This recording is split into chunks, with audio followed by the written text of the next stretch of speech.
Alors, on va parler des ondes électromagnétiques ce soir. Le mois dernier, j'avais parlé de l'eau. Donc, on va plonger. Il y a des parties qui sont assez techniques parce qu'évidemment, quand on parle d'ondes, on ne peut pas juste survoler tout ça. C'est des aspects qui sont assez techniques. Et en même temps, on va essayer de l'aborder d'un point de vue un peu méta, de prendre un peu de distance sur tout ça. Donc, très certainement que je vais en frustrer certains parmi vous parce que je ne vais pas répondre à des micro-questions sur des micro-sujets de comment résoudre certains micro-problèmes, mais je vais quand même vous donner pas mal d'éléments, mais en fait, l'enjeu, c'est, à travers cette conférence, c'est quand même de vous apporter une vision méta de ces méga enjeux, puisque aujourd'hui, les ondes, la technologie, le numérique, l'intelligence artificielle, on voit bien que ça nous amène quelque part. Voilà. Donc, c'est important de prendre du recul sur ces phénomènes. Alors, je vais lancer le diaporama. Donc, je le partage. Vas-y. Allez, hop. Hop et hop. Voilà, normalement, dites-nous dans le chat, mais normalement, c'est bon, ton diaporama est lancé. Yes. Alors, du coup, créer un environnement électromagnétique sain sans devenir parano. Alors ça, à Navoti, donc ça fait maintenant 18 ans qu'on existe, on n'a jamais été dans la peur et dans ce mouvement-là. On est plutôt sur une logique de foi, de confiance, de compréhension, de prendre de la hauteur, d'avoir une vision méta, puisqu'en fait, si on est dans la peur, en fait, on devient parano de tout dans un monde où, à l'époque actuelle, les pollutions sont partout, multiples, biodiverses.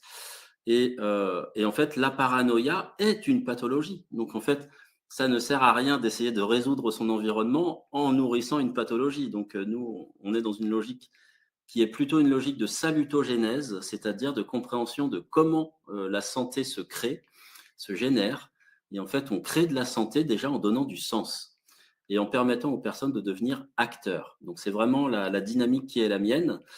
Donc, je suis conseiller en environnement électromagnétique. Donc, j'ai été formé par différentes organisations à la mesure physique des rayonnements et à la correction des environnements électromagnétiques. Et je suis cofondateur et directeur de Navoti.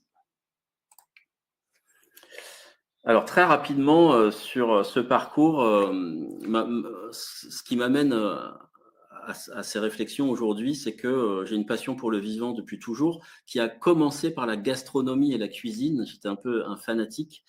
Et en fait, ayant grandi en banlieue parisienne, en immeuble, loin de la terre, et bien en fait, j'ai toujours eu, via la gastronomie et la cuisine, l'envie de rejoindre la terre. Et donc, ça s'est réalisé à travers un tour de France de l'agriculture durable que peut-être certains d'entre vous ont suivi. Ça s'appelait Chemin Faisant, c'était en 2005. Et nous avons rencontré avec ma compagne une centaine de paysans et d'artisans des métiers de bouche dans toute la France. Suite à ce voyage, on s'établit en Corrèze, dans des yourtes, et on développe une vie plus autonome. Euh, voilà, donc depuis la banlieue parisienne jusqu'à la Haute-Corrèze, dans des yourtes, chez une paysanne éleveuse de brebis. En fait, on a tracé du coup une verticale. Et puis de là, on a créé Navoti avec mes parents, puisque tout ce que l'on a pu collecter sur le terrain à travers la rencontre avec tous ces personnages, nous a donné des éléments de compréhension du vivant qui sont venus nourrir aussi la réflexion de mes parents et une certaine compréhension aussi des enjeux notamment de digestion, de nourriture, de microbiote intestinal, de cerveau du ventre. C'est un grand écart énorme quand même, hein, la banlieue ou C'est Paris. un gros écart énorme, effectivement, entre l'hyper-ruralité et puis l'hyper-urbanitude. Donc, être de nulle part quand on est en banlieue et puis être d'un terroir et de quelque part quand on arrive dans un territoire aussi singulier que la Haute-Corrèze, effectivement, c'est un véritable retour à la terre et un voyage initiatique. En 2006, du coup, on crée Navoti. Alors, dans un territoire, alors, on le crée en Corrèze et puis 10 ans plus tard, après avoir peaufiné notre outil de travail, euh, affiné notre catalogue, notre intention, et bien en fait, on déménage l'entreprise en Touraine, donc un petit peu la voie du milieu, c'est-à-dire une ville de taille moyenne, à taille humaine, et au bord d'un fleuve qui est dit le dernier fleuve sauvage d'Europe, la Loire. Donc on se rapproche de l'eau. Alors la Corrèze, c'est évidemment un territoire d'eau, mais on vient dans un territoire plus dynamique pour incarner notre proposition au monde avec une entreprise vivante. Et donc, voilà, on dit qu'on prend soin des hommes, de l'eau et de la terre à travers différents aspects de notre travail. On a une approche systémique.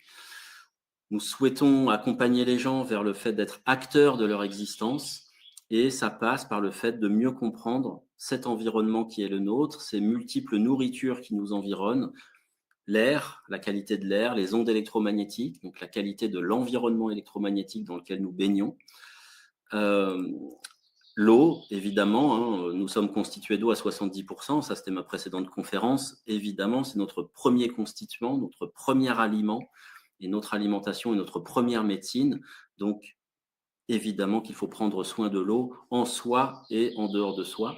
Et la terre, je parlais de terroir tout à l'heure, considérer la terre qu'on a sous le sol, les émanations électromagnétiques naturelles qu'elle émet, donc là on parle de géobiologie, mais aussi l'alimentation, le microbiote, notre terre intérieure, notre ventre, notre cerveau du ventre. Et donc, au milieu de tout ça, l'homme essaye de trouver son équilibre, son harmonie, essaye de croître, de se développer, tant bien que mal, à une époque où, effectivement, ces 4 environnements sont souillés, euh, densifiés, très denses, gluants presque, je dirais. Et comment fait-on pour évoluer en tant qu'humain dans ce marécage ?